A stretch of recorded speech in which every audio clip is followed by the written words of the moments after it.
think she's looked fabulous every single day. And I think the meaning behind this case is not that she said that Peter Andre's got a chipolata when she was 22. The meaning of this case is that Coleen Rooney has to prove that Rebekah Vardy, not ... Rebekah Vardy's account, Rebekah Vardy sold the story to The Sun. Now, can Coleen prove that? Or gave it. Or gave it. Yeah. So that's the meaning. So all of this is really alluring, and I love the way you do it. And you know I love you, Jamie. You know I do. But I have issue with it because we are, again, making light of a situation that two women have found really difficult. And I can take myself out and look at Coleen as well. Coleen has stood on the stand and said that at a time when she was having personal problems with her husband, which I think we all have, you know, it's a very hard time in your life if you're having, you know, marital issues. And she was having a hard time, and one of her private friends was selling a story. She was having a hard time. She wants that solved. Rebekah Vardy is saying, that wasn't me, and you have tarnished me.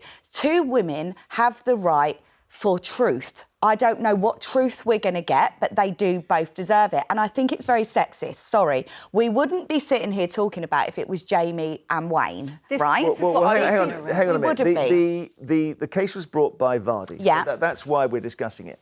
Yeah, but what we're saying is we're talking about their outfits and we're talking about the money, right? That was my question, is whether it's right to do it. I don't think the outfits have got anything to do with the truth of it. The truth of it is that Vardy, who's your close friend, is a leaker. Isn't she? No. She gives stories to the papers without saying where they come from. OK, so she, when she was 22 and in an abusive relationship, did a kiss and tell. Now, I can tell you factually that when you do a story with a journalist, as a woman, they always turn it to sex. I mean, I'm married. I've been married for God knows how long. And people, you know, if I give an interview to a paper about something, they will always talk about my sex life. This is about the Danny Drinkwater story. This is about the Coleen Rooney car crash story. Those are stories that Vardy gave to the papers.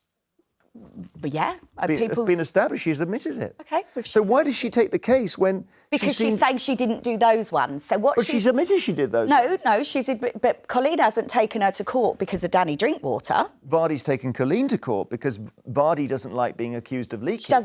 She doesn't like to be accused of what Colleen's accused her of. Right, OK. Well, do you understand this, Shay? Because it seems to me that this case has gone on. All we've discovered is that Rebekah Vardy gives stories to the newspapers. That's all we've discovered through it. It's like a huge soap drama. It reminds me of that show, Footballers' Wives. It's not really something that I followed a lot on, but what I will say as a woman, and I completely empathise with what you're talking about, actually, Nicola, is the focus on what she's wearing.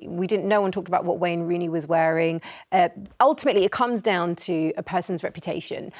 If you are a fan of Coleen or Rebekah, you're going to go on either of their sides. So you can see why both of them want to stand up for their reputation. That, I think, in the coming days, when we find out what the court decides, is going to be the ruling. For me, I've not been that interested in this case. I think a lot of people haven't. It has been overly glamorised on social media and in the papers, and we've seen all of these memes coming out around how they're looking and their hairstyles and the heels, and it's like, actually, let's look at the case. Well, the case itself has been looked at pretty intensely, and we now have this story in The Sun today, which you can see Vardy's to flee the UK. Now, you know Rebekah really well. Do you think that that's true? I think that's a really sensationalised headline. I've not asked Rebekah about that. I know that I know that Jamie has a certain amount of stake in a USA team, a New York team. I mean, it sounds pretty viable to me that after Jamie finishes here, but I really don't know. I haven't asked her. I haven't asked her. Have you spoken to Rebekah during the case? Yeah, we've messaged. She was under oath for 4 days and obviously didn't speak then. We've messaged, but again, you know, I wouldn't speak about my personal conversations with Rebekah. But she might have said, this is going to hell in a handcart, because the impression we have from her conduct in the case, she's been crying, her head's been in her hands, she had to take a day off, is that she's sort of struggling.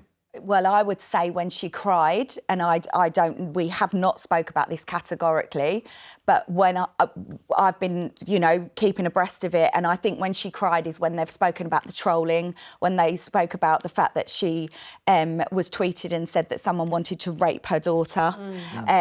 Yep. When she cried when she said that she thought she was going to miscarriage. I know for a fact she was in hospital at late stages of pregnancy, Storm. I know that you all will really understand that. So I think that's when she's cried. One thing that I love about Rebekah Vardy is she is unapologetically her, and she will not regret doing this. But she also looks, if you don't mind me saying so, very two-faced in the case, because Rooney, she keeps ringing Rooney and saying, who's leaking this stuff about you? But she didn't. And we now know, well, we do know that she leaked the Honda story. We do know that she leaked the Danny Drinkwater story. And then she's ringing Rebekah and saying, I don't know who this is. But you keep on saying the Danny Drinkwater, but she didn't say that she didn't do that. That's not what she's in court for. No, that's true. That's true. Well, she's in court for the leaking stories from Rooney's account, correct? Yeah, which she's saying she didn't do. Well, she's in touch with her agent saying, we're going to put it out there. OK, so her agent is my best friend of 17 years. Wow. How's she doing? Well, she's suicidal and been signed off work, so we will not speak about her. Yeah. Well, it's been an issue in the case that she's suffering from psychiatric problems. Yeah, because of this case. Yeah. So, so what I will say is, yes, the Danny Drinkwater stuff. Listen, it's gossip. I'm sorry. I know so many panellists that sit on this show and they sell stories. And if you want me to say their names, which you don't, because you don't want me to get caught up in it, I will tell you their names. But isn't the point in this and what we're talking about, just from an outsider looking in here, in my mind, I'm thinking about what happened with Caroline Flack. And time and time again, when we have women, even if they are battling it out, it goes on social media, then it goes online, and then, the amount of abuse that they receive. But she's taken the case. You can't make that argument. She's taken a legal case against her friend whose story she put... Not friends. Okay, that bothers me. Not friends. And I'm sorry, and I'm saying way more than I should do. But anything you put on social media, you know for a fact that's not private. Whether you put it that green little... I'm sorry. Your social media, that's what could Have you got 300 friends? Have you got 300 friends? Probably. Like 300 actual friends. On Instagram. Yeah, I see what you're saying. Not on Instagram, in real life. I totally see your point. Yeah. I do think that is probably the defence, that if once Coleen puts it on her Instagram, even though there are only 300 people on it, she's published it. Yeah, I think that exactly. could have, but she didn't argue that, Nicola. That wasn't her defence. Her defence was, it wasn't me.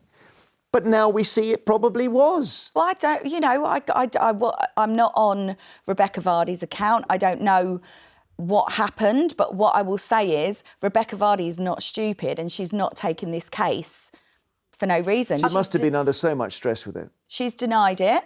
And I'm, let's wait and see. No, absolutely. We should wait. We'll wait for the court. Obviously, it's no jury. It's not a criminal trial.